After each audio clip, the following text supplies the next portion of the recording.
What's up, y'all? We back. It's Wholesale Yo, Hardknocks, yo. episode 11, bro. Is it 11 or 10? I think it's 11. I think it's 11 too. Episode 11, bro. We've been here for 11 straight weeks now, bringing y'all wholesale game, bringing y'all mindset game, we've been bringing relationship game too. Like, we've been bringing everything every single Everything, bro. Saturday, every single Saturday. So make sure when y'all jump on here, y'all subscribe to both of our channels. They're listed in the bio below. Make sure y'all smash the like button and make sure y'all tune in every single Saturday at 10 a.m. for Wholesale Hard Knocks. Yo, Mike, what we talking about today, bro? So today is different. We haven't done this yet, bro. We haven't done an episode where it's just us. So today we're gonna go just over some topics, Yeah. right? And me and Daryl are just gonna shoot the shit. Me and Daryl had a conversation last night over FaceTime, probably like an hour and a half long. Literally, if somebody listened to that conversation, they would have got millions of dollars worth of We value. probably should have just saved the whole thing for today, honestly. Literally, I was thinking that this morning. Yeah, bro. So, But yo, we're facing, well, a lot of people are scared. A lot of people think, we're about to hit another recession. The market's about to crash. It's about to be another 2008 again. What are your thoughts about this, bro? So, I do think that. Now, I wasn't in the game. Right. Since I've been in the game or even knew about the game, it's been going like this. And Yeah. maybe I should say this. Yeah. I don't know. It kind of looks weird with the screen, but it's been going up, right? Everything has been appreciating. It's been a crazy market. Crazy hot market since I've ever even knew about this wholesale thing. So I don't know. I haven't been through any of those things before. I haven't been through a crash. However, I surround myself with people that have.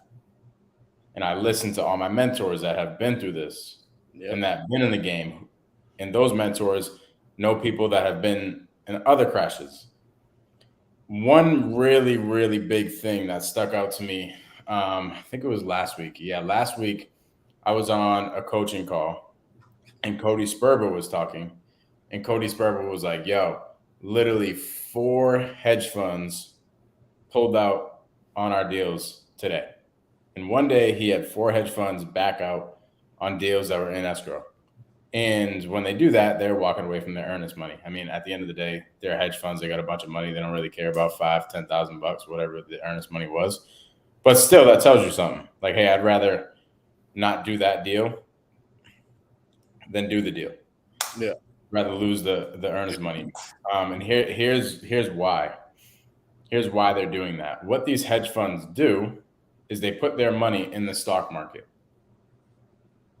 And then they use their stock market portfolio in order to leverage that portfolio to borrow more money at a cheap rate to go buy houses. And what happened is the stock market kind of tanked. Yeah. So they just paused buying. So I didn't know that. a lot of the stuff is just being affected. But at the end of the day, what we've been seeing on our side as wholesalers, especially in my business and with my dispo team, is we've been seeing it just in the past couple of weeks. It's been harder to sell deals. Yeah.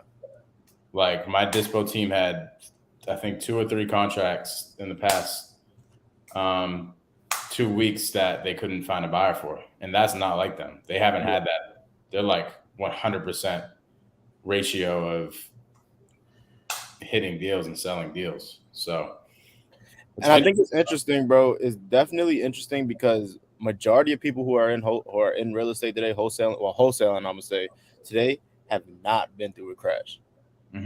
So I think this is gonna weed out a lot of pretenders because it has been really easy. It's been really easy past couple years to wholesale. 100%. Yep. If So- people are gonna be caught with their pants down, 100%.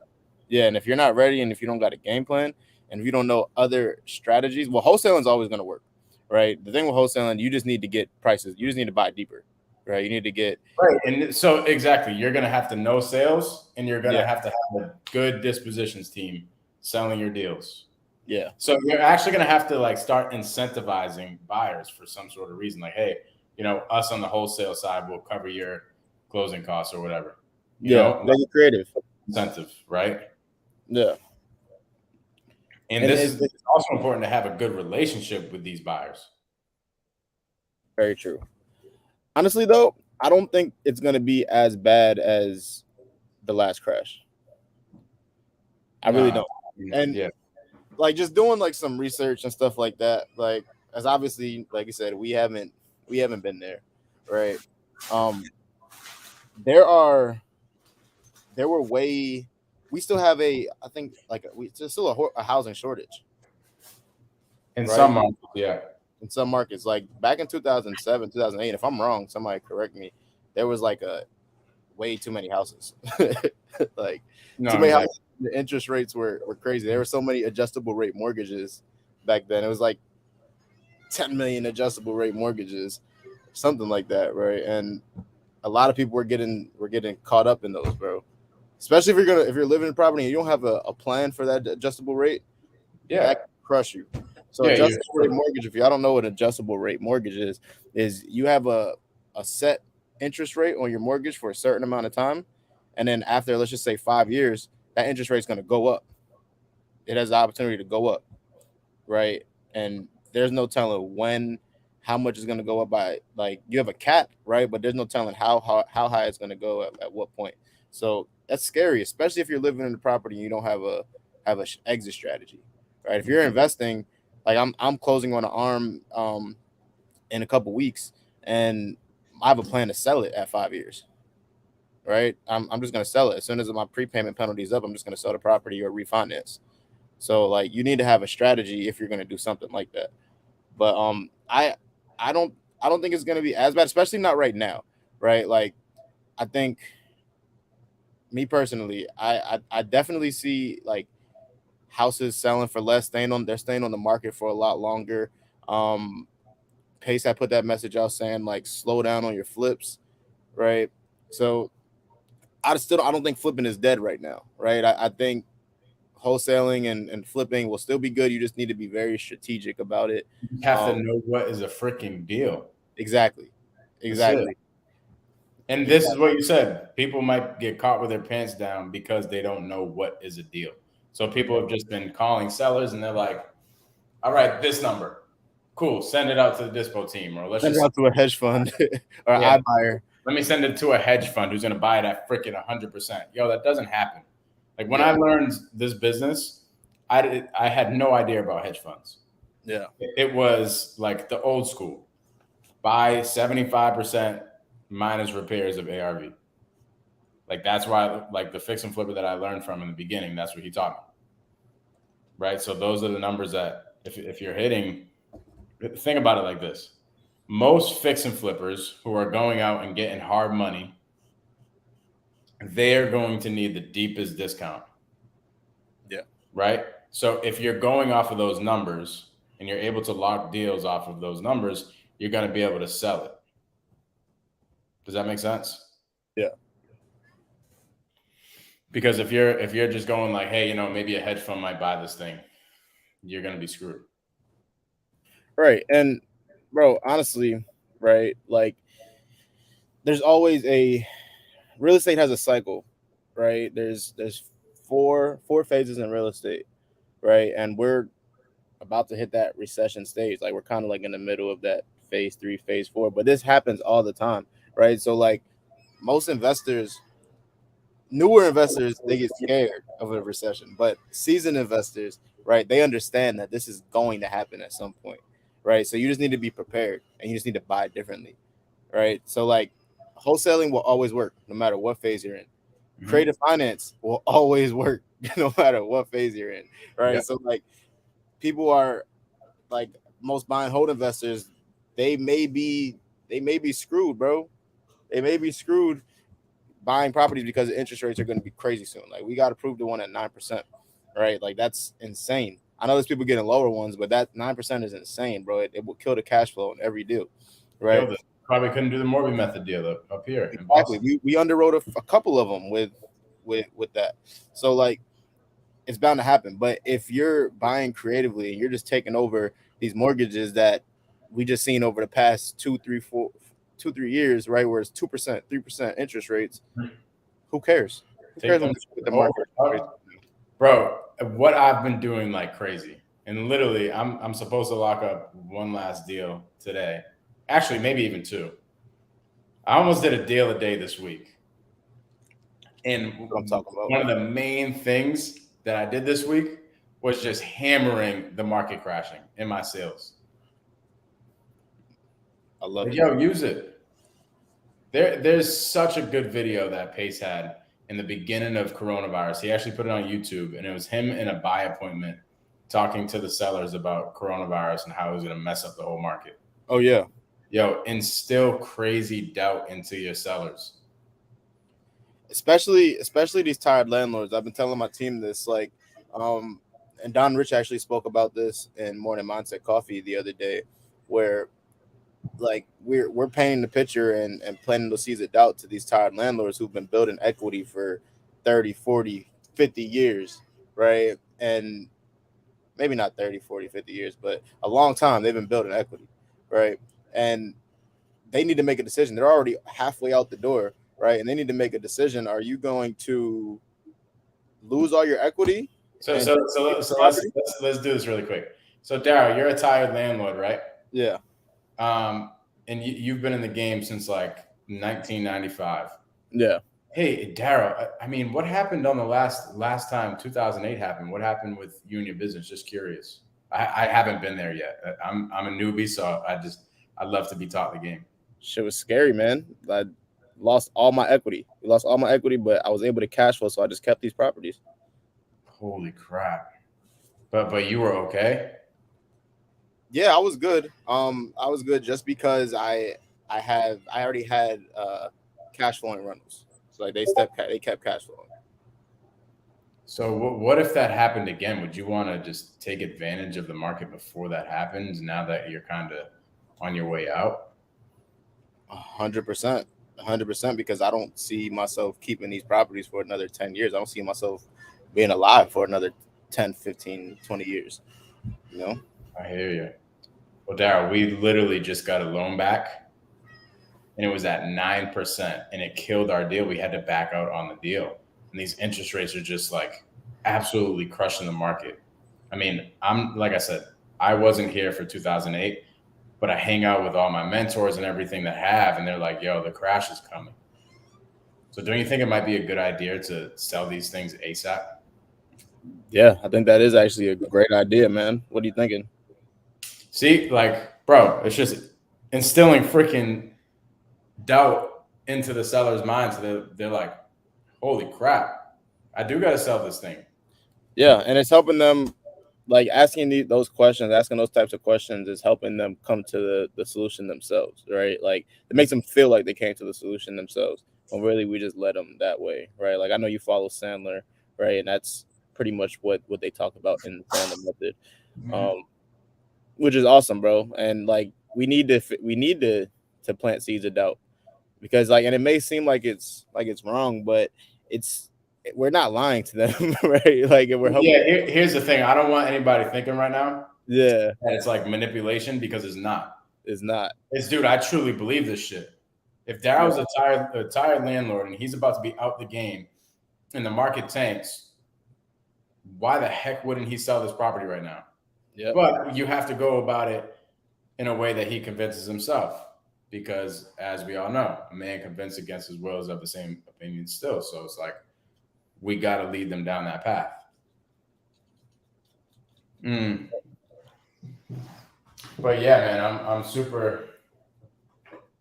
I'm actually super excited for it. I am too, bro. I see myself and you leaving these next couple years acquiring a whole lot of properties, bro. A whole lot of properties. This is where massive portfolios are built. Yeah. Right? You never waste a good recession. This is where Millionaires are made in recessions, bro. Like exactly. This is where Mike and Daryl look back in 4 years and we're on a boat and we're like, bro, 2022 was fire. Facts. Let everybody else run away. Let everybody else be scared and not know what to do. I'm cool. I know exactly what I'm doing, bro. And I'm going to buy so many creative deals in these next couple years, bro. It's gonna be insane. It's gonna be So insane. talk about that. Talk about a little bit more why creative finance is the route to go. Because I all I care about is cash flow, right? So if I can structure a deal to where I'm able to cash flow no matter what, no matter what's going on in the market, who cares what my equity's like? Because I didn't go get a loan to get to buy this house. I just took over somebody's loan or I just made them the bank. Right. So there's so many benefits to it, bro. And I'm giving the seller's getting what they want as well. Mhm. Right. Like there's no need for me to go get a new mortgage at 7-8% when Mike has a perfectly good mortgage at 2%, 3%, even 4%, right? That he's just gonna throw away. Like, why would you do that? This is the stupidest thing in the world. And I talk to sellers just like this, bro. I'm like, like why would I go get a loan to take over your loan? And why would you just throw away a perfectly good loan and remove it, like stop being a bank, right? Like just throw away a chance of being a bank, right? It just doesn't make any sense. So like it's super important to understand creative, bro, and Even actually stuff too, bro. Why would you ever get rid of your performing loan that's making your credit go up so much? exactly. That's what that's exactly what we tell sellers, bro. Like that's exactly what we tell sellers. What is the point of that? It makes no sense to me, honestly. Like unless you need the money like right now, like you absolutely need this money, your Hmm. equity, right? You just need it to go freaking save somebody's life. Like you absolutely need this money. There's absolutely no reason why you should sell your house for a discount just for a fast cash, right?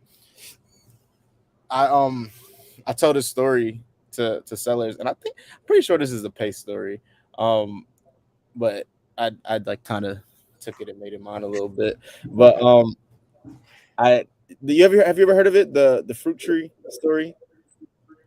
The fruit tree? Yeah, Nah. I'll tell the seller. I'll be like, so look, let's picture your house as a fruit tree, right? That you're picking apples and whatever fruit off of it every single day, right? Feeding your family from this tree, right? But it didn't start off as a fruit tree. And this is better for tired landlords, right? It didn't start off as a fruit tree. It started off as a seed that you planted 15, 20 years ago, right? You had to Mm. water this seed, you had to take care of it, you had to put some work in to bring it to where it's at today, right? Do you really want to just sell that tree for lumber because it's quick and convenient, or would you rather take a branch here and there and eat off that tree for the rest of your life? So the branch here and there is the refinancing. Nah, the branch here and there is monthly payments every single month.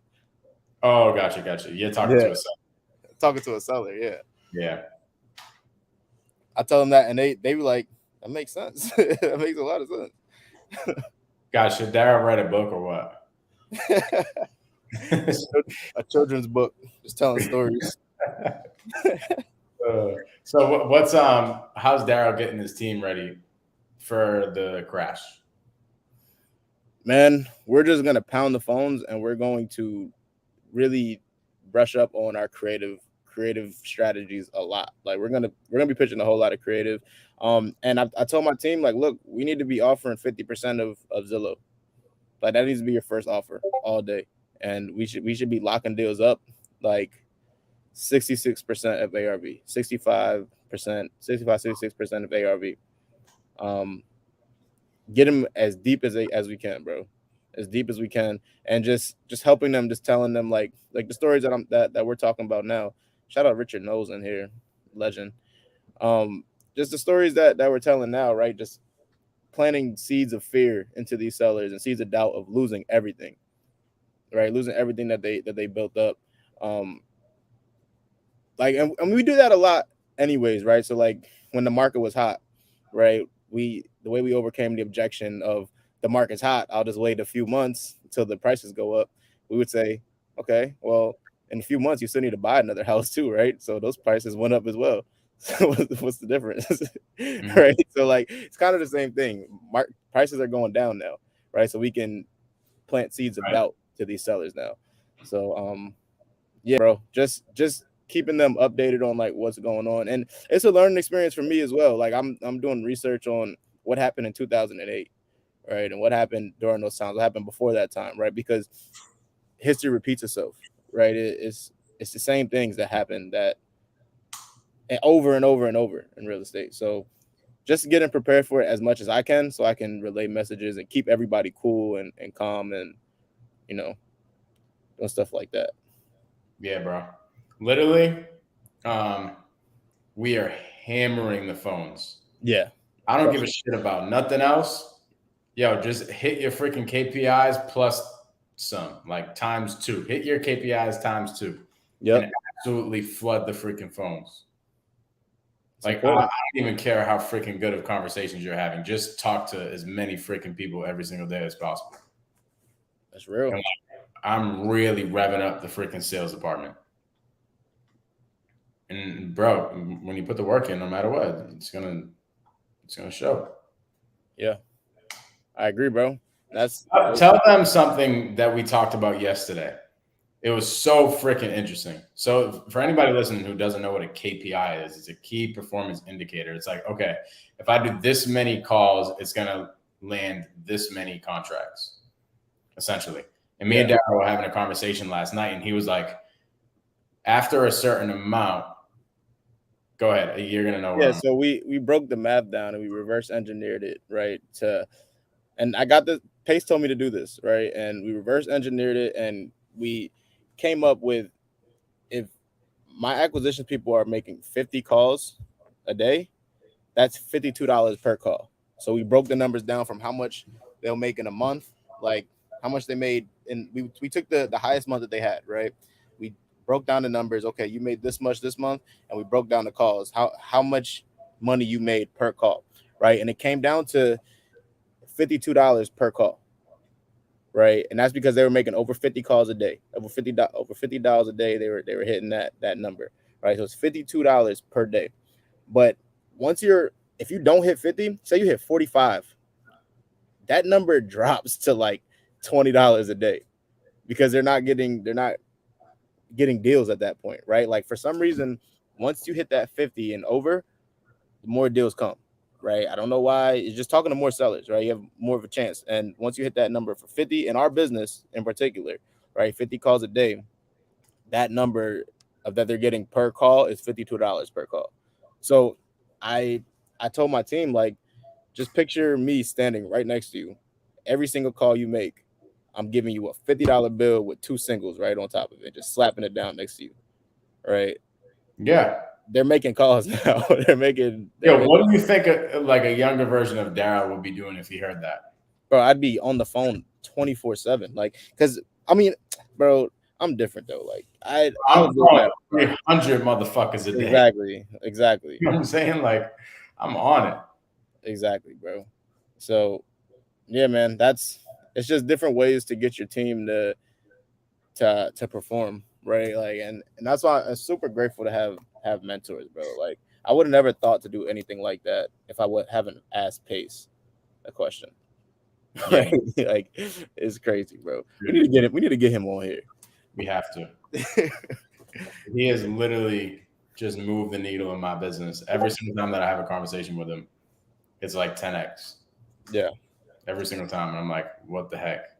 Literally, it was this week where we had a conversation about my sales department, and I literally just feel like I leveled up. Like I just unlocked a level in a game or something. It's so crazy. But it's important, bro. Super important to have mentors. Super important because just like we were talking about yesterday, right?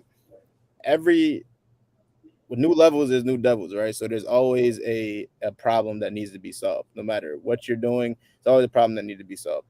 Um, I'll be fully transparent. Like, we didn't close a deal in 2 months.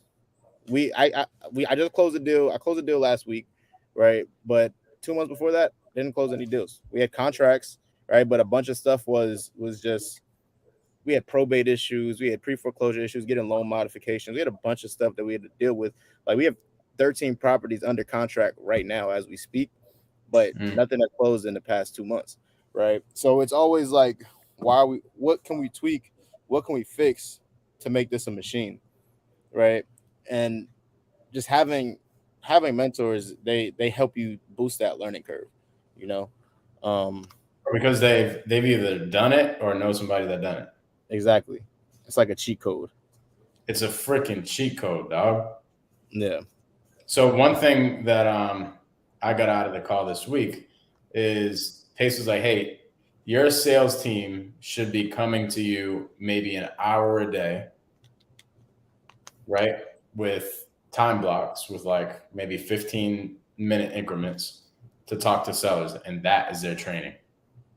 And I'm like, that's interesting. And I went back and told my team about it. I'm like, look at that hour time block as your cheat code in GTA. So like one-on-one type of thing. I can talk to your seller or we can work the deal out together. You only have a certain amount of time slots to do that with me. You can book me 4 times.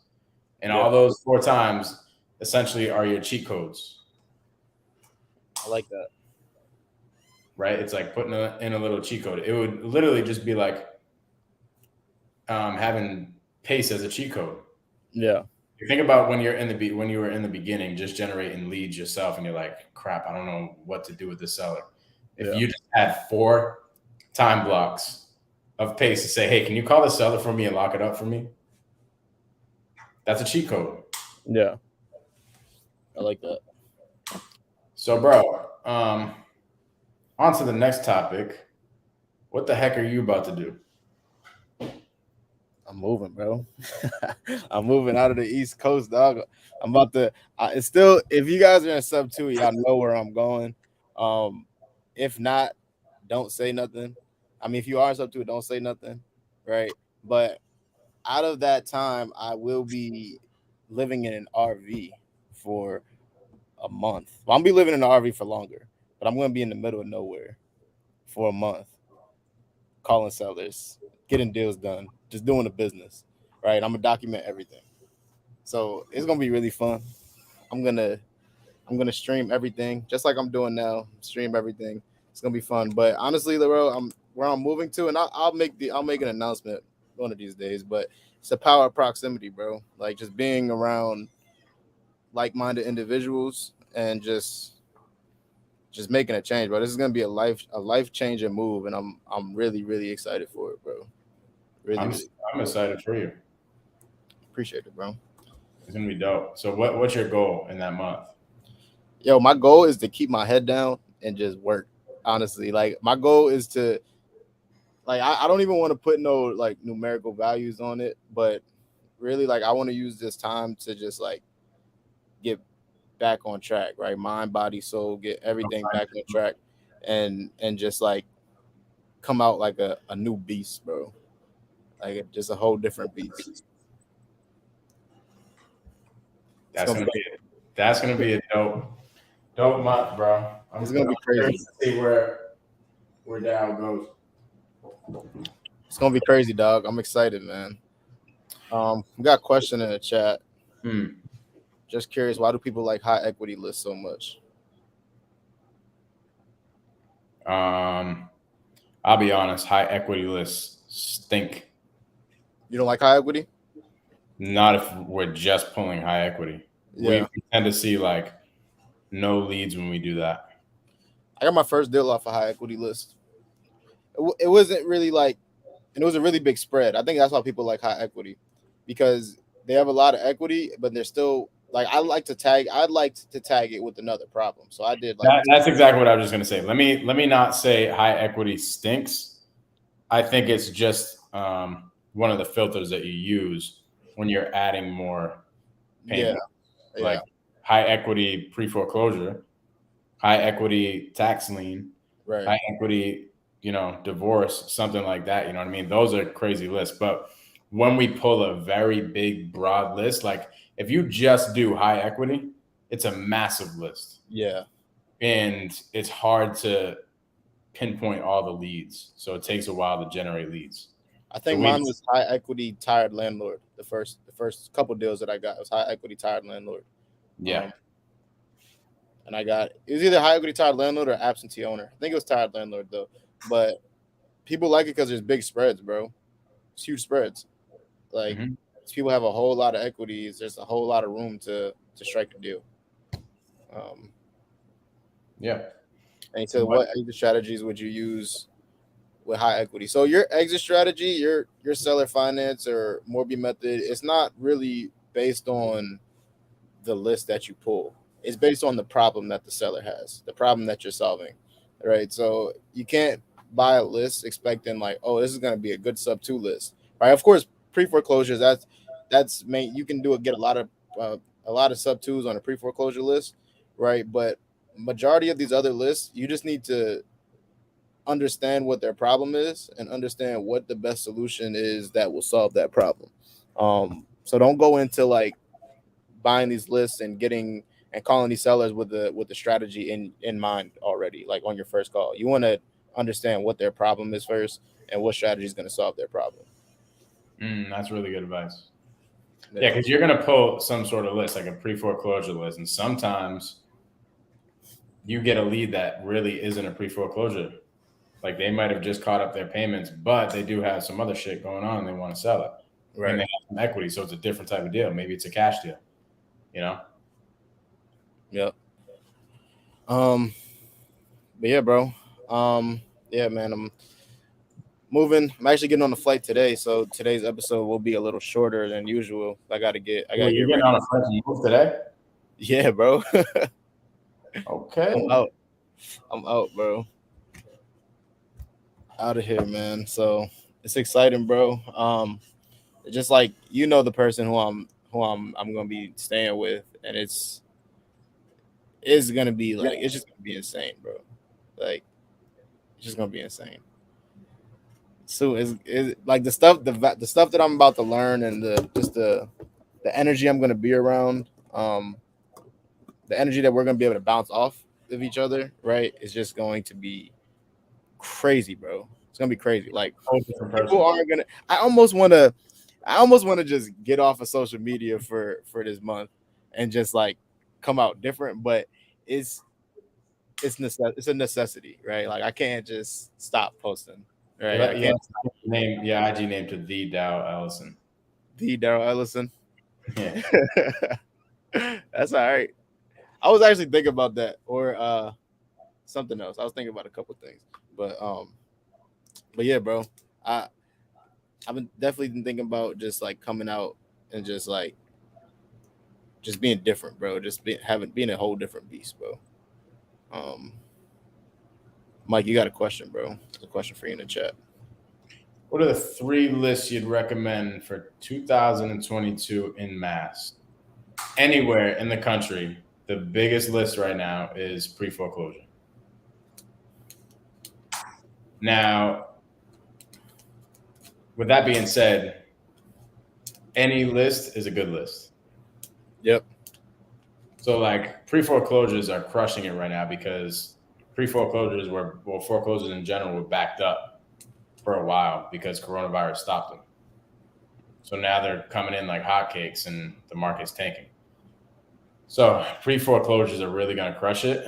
Um, but at the end of the day, dude, it's not about any specific list. Like, go on YouTube and type in top 5, top 10 lists or something, and go watch Zach Ginn or freaking Brett Daniels or one of these guys that are giving a bunch of different types of lists, and go pull all of them and call There's no all of them. magic list, bro. Like people look for a magic list, and there's no such thing, right? You're gonna get your deals by being consistent, calling them every single day, being extremely consistent, and not giving up, right? Like it's consistency. The man on the phone the longest wins, right? Whether you're cold calling, texting, knocking on doors, sending mail, the person who's in front of the most sellers is going to win. It does not matter what list you pull. It really doesn't. Like people use that as a way to procrastinate, right? Like, oh, I need to do research and figure out. I'm not saying you're doing this, XO, but most people they like try to figure out what list do I need to pull, what's site do I use to skip trace? What do I do? What's next? What's next? Just do it. Just pull a list and get in front of these people. No matter how you're gonna do it, just stay consistent, right? That's how you're gonna get deals. There's no That's it. secret, no secret list. Yeah, we pull literally like every single type of list and just have our team bang it. So it's not like we're honing in on pre-foreclosures because we want a bunch of sub twos or whatever. We are a direct to seller wholesale business for the main part of our business, right? So we're going after any and everything. Now, with that being said, that's a strategy. Some other people, they'll do what we call reverse wholesaling. So, dude, there's so many different ways to do this freaking business, but some people will reverse wholesale, and some people will. Let's just say Daryl was a buyer, and Daryl said, "Hey, I want, every 3-bed, 2 baths under 1,600 square feet in this specific county or whatever, and I'm paying a very high ticket number for him for whatever reason. Maybe he's trying to control the market or whatever the heck he's trying to do. I'm going to go pull that list. I'm going to make sure I'm going to really niche and hit all those properties because I have a monster to feed." That's what a lot of people were doing with hedge funds. Hedge funds have specific buy boxes, and they were just pulling their list driven towards the hedge fund specific buy box. So if you're reverse wholesaling like that, then yeah, that's a good strategy to go of pulling a specific list and really niching it down to your buyer's buy box. But for my particular business, we have a shit ton of buyers that buy all different types of properties. So when we get a property, our buyers essentially bid our contracts. So they're bidding and we're just fishing. Literally both our acquisitions and dispo is like fishing. We're looking out, we're trying to figure out what leads can come from that specific list. Finally, we get a contract. Same thing on the dispo side. We're looking out, we're throwing the line out there and seeing what buyer is a buyer because we have all the buyers. I love it. But some people have different strategies. With all that being said, it's finding one of those strategies and being super consistent with it, like Daryl said. Consistency, bro, is everything. It was why I wasn't making this business work in the beginning. I was literally trying to do everything. I was caught up on the same stuff that EXO was asking about right now. I was like, all right, what list do I do? All right, let me try to just do a pre-foreclosure list. I'm going to tackle some of these. I'm going to send some texts. Let me send some mailers to some high equity. Let me go drive for dollars. I was doing a bunch of different shit. Nothing was sticking. And I wasn't consistent with one thing to begin. That's real, bro. You got people get like squirrel minds, and the other thing, right? Like I see so many people who they get a list and they start cold calling for a month and then start crying saying it doesn't work. Like, bro, you didn't give yourself enough time to pull it to get a pipeline going. You probably not even following up with the leads that you did generate. Like, you need at least 3 months minimum to build up a pipeline and get deals, right? Even if, like, we were kind of talking about this yesterday, right? Even if you already have a pipeline and you take your foot off the gas for a week, right, or a few weeks, it's gonna take you some more time to build that back up, right? Like we had, so I told the team, right, we calculated that number, right, $52 a day. I mean $52 per dial, right? Once you get over $50 a day, and we did the numbers. Like, the reason why we didn't get any deals the last 2 months closed was mainly because the numbers dropped, the call numbers dropped. So in April, our top sales guy made like 1,400, 1,500 calls, right?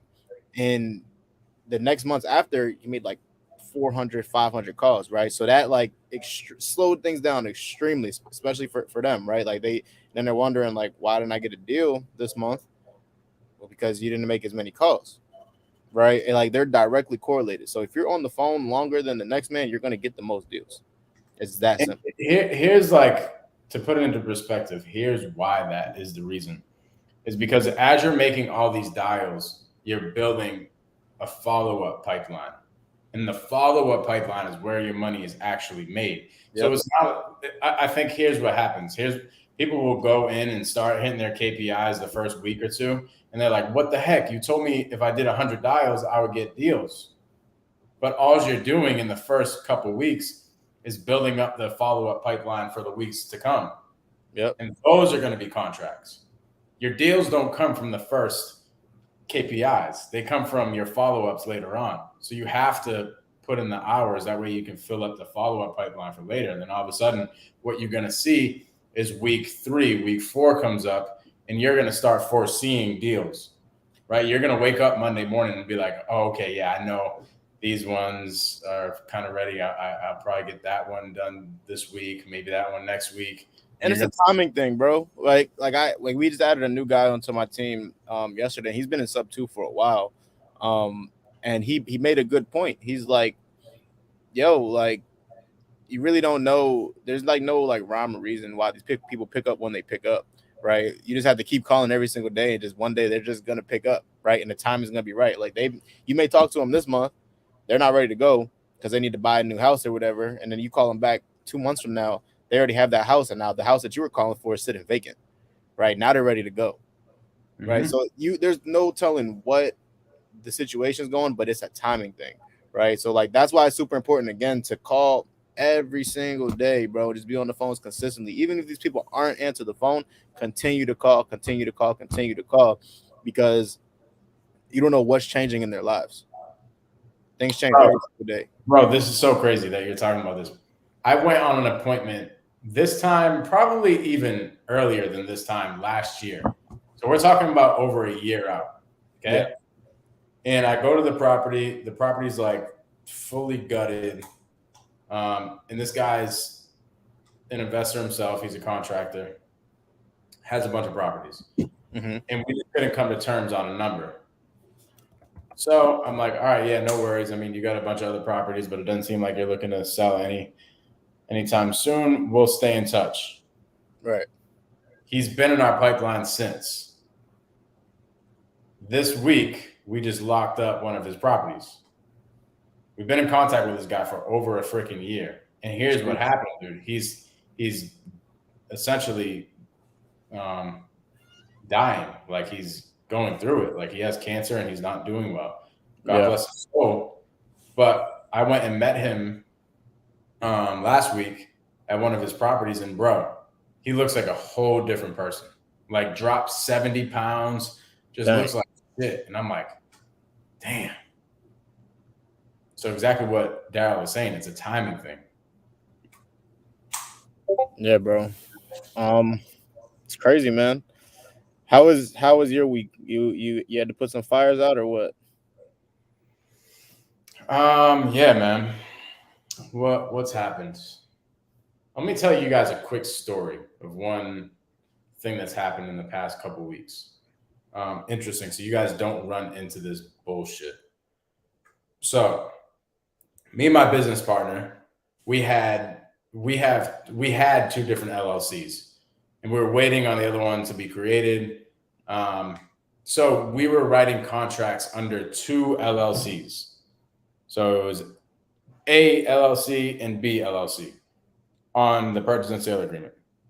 Now, when we got the assignment check, the attorneys didn't disperse it, and I blame it on myself because I should have called the attorneys and let them know, but they didn't disperse it separately. They dispersed it on one check. So it said A LLC and B LLC, like payable to A LLC and B LLC. So I go deposit it to the bank, and the bank ends up not allowing it to clear, and it was a whole big ordeal with the bank. Essentially, I didn't know that my bank account didn't allow for third-party signatures because I had my business partner come in and sign the back of the check. That's what the lady on the phone told me to do when the check didn't clear. Went there, the manager at the bank told me, hey, yeah, just have him sign the back of the check and it'll be good. Bank of America literally flagged my whole shit and closed out my account and put all my funds in my account in limbo for like 3 weeks straight. So it was like going through a bunch of reviewing process and all this stuff, all because I deposited a check with two LLCs and I wasn't aware that my account didn't allow for that. So when I went to another branch, the dude at the other branch told me, hey, the manager should have told you that your account doesn't accept third party signatures, and that's why everything was flagged. So essentially, make sure if you ever get a check with two LLCs, make sure that your account allows for it. But I would make sure even before that to even have the attorneys write it out to two different people, because it was a crazy freaking headache the past like 2 or 3 weeks. So here's what happens, dude. As a business owner, you got to go put out these types of fires. Like this shit took time. I had to go set up new bank accounts. I had to go back and forth to Bank of America. I was on the phone with people on Bank of America, and I'm putting out fires. But luckily, I have a good team under me who is still doing the calls. Yep. So it's important that you have your team in place to get shit done during the day. That way you can go put out fires if you have to. Crucial, bro.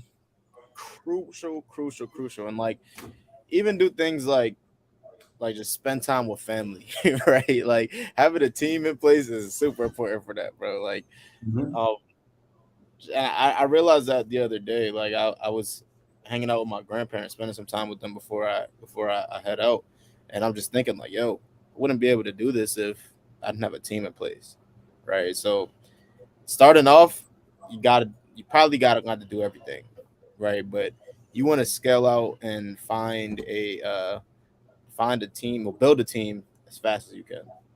My personal opinion. Find somebody who is better than you in certain things, so you don't have to worry about doing everything. But Mm-hmm. what did you learn from that, bro? I learned to not be an ostrich with my head in the sand. 'Cause I should have just freaking told the attorneys in the beginning because I knew. You ever have that feeling when you're just like, something in the back of your head is going to happen Yeah. and you just disregard it for some reason? You're like, ah, nah, it'll probably be all right because I got other shit to do. Yep. That was literally the thing in my head when I saw the check have two LLCs. I'm like, I haven't seen this before. I know it's probably going to be a problem, but hopefully it won't be an issue. Let me just deposit and it'll be fine. What I should have done is I should have contacted the attorneys and told them, no, no, no, no. This is some bullshit. Just write out two different checks. Right. Shit. So just take care of your shit. What's up, Oscar? What's up, Brax? Um, yeah, bro. We had to put some fires out too. I really don't even want to go into it right now though, because I do need to jump off pretty soon. Um, and get ready for the flight. What But time do you start? my flight is later today, but I haven't packed yet, so I need to do a bunch of stuff with that and get my dog right. So I Your might do my dog's cousin. coming, right? Yeah, he's coming. He's coming. I paid a sub two student who she's driving. Yo, that's one thing I do want to talk about, bro. When you provide value to others, and I was talking to Keston about this. Shout out to Keston because I hired him as my high performance coach, and we were talking. You have to talk about that a little bit. Yeah, and we were talking right, and we were trying to figure out like I he had a situation where I made it. I couldn't. I didn't want to pay this crazy amount for this company to take my dog, and they were going to take him with a bunch of people and stuff like that, a bunch of other dogs and stuff like that. It really seemed like a sketchy situation.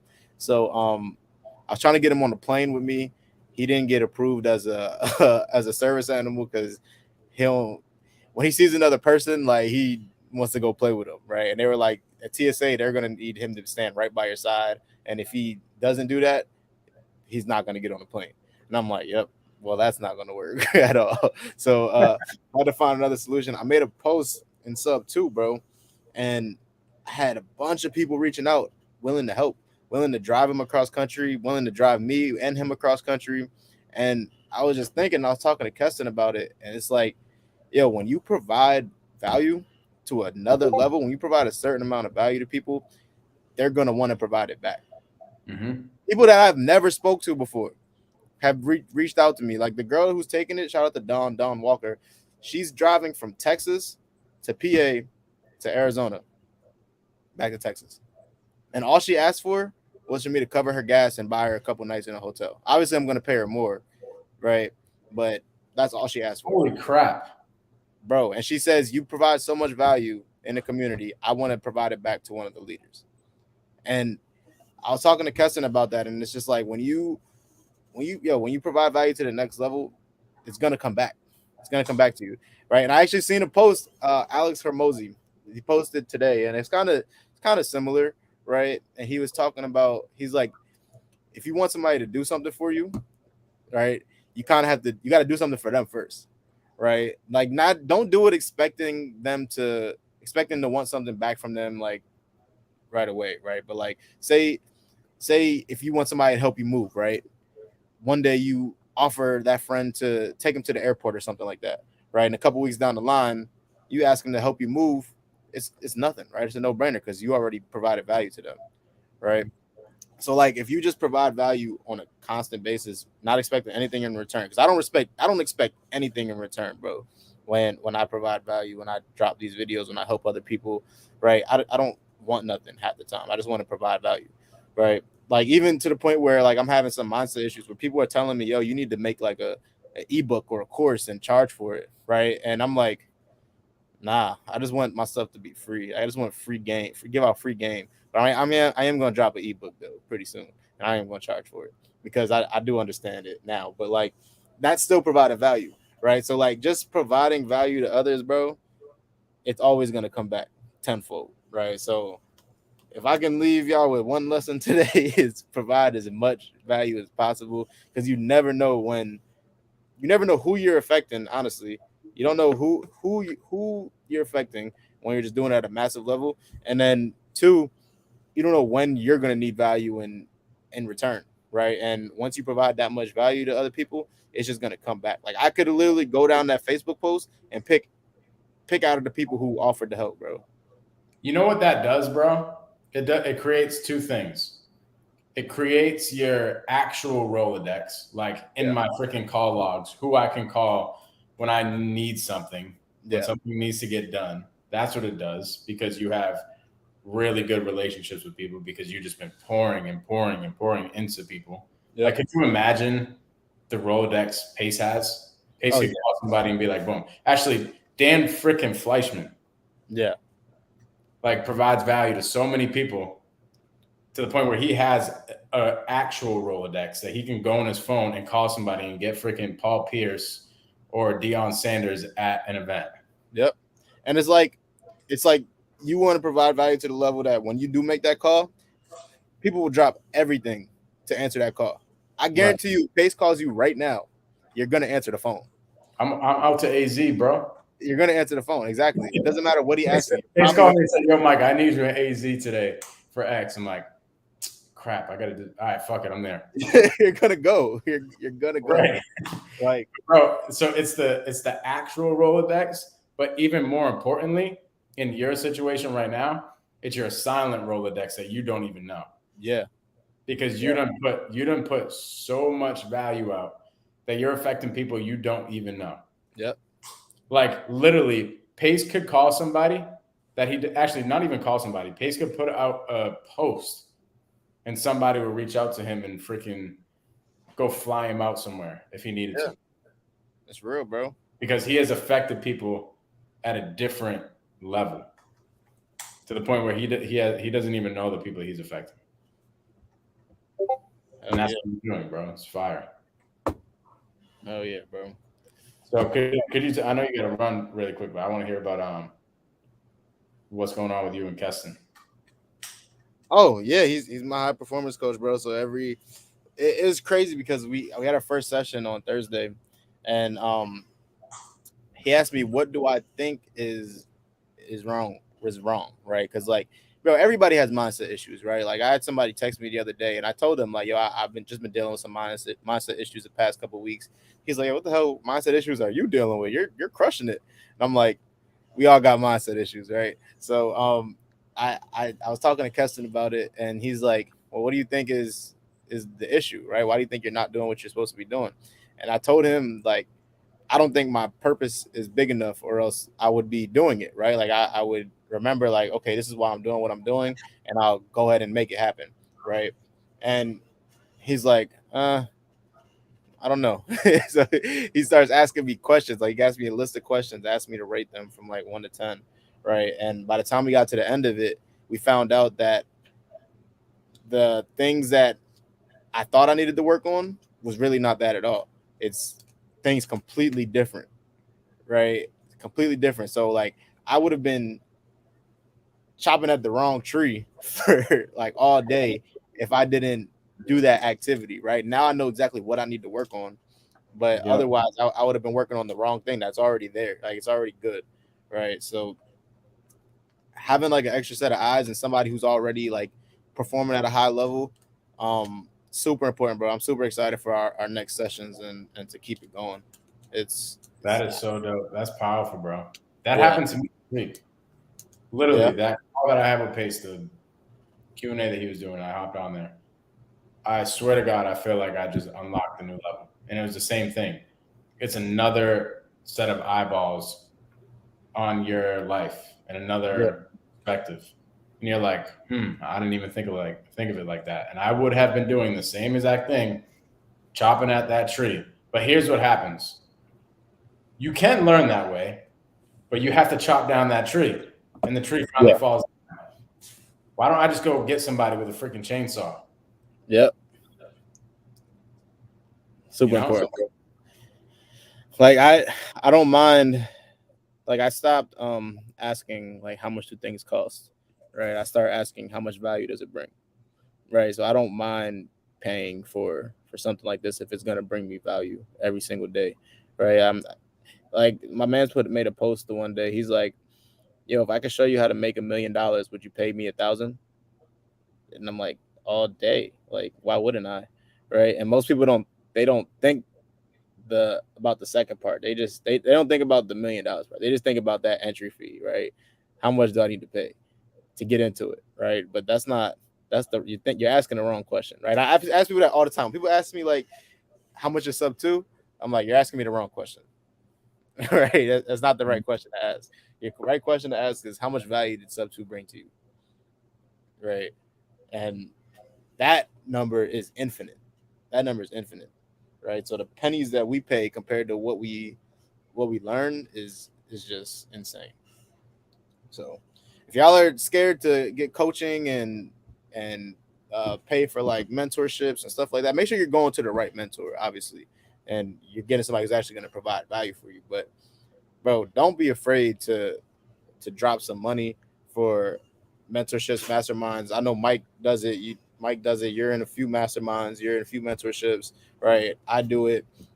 The smartest people in the world do it, right?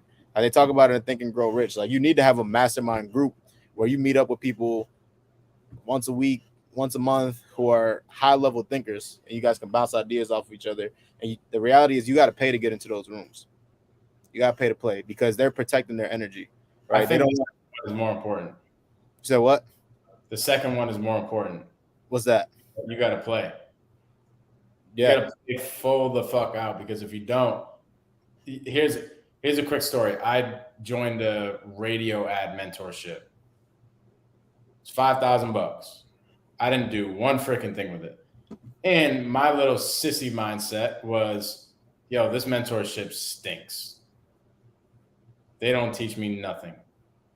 Like I didn't make any money off of that. But the reality was I learned after I had some mindset shifts and after I got into another couple masterminds and mentorships that it was my fault. I didn't take the action on the stuff that the guy was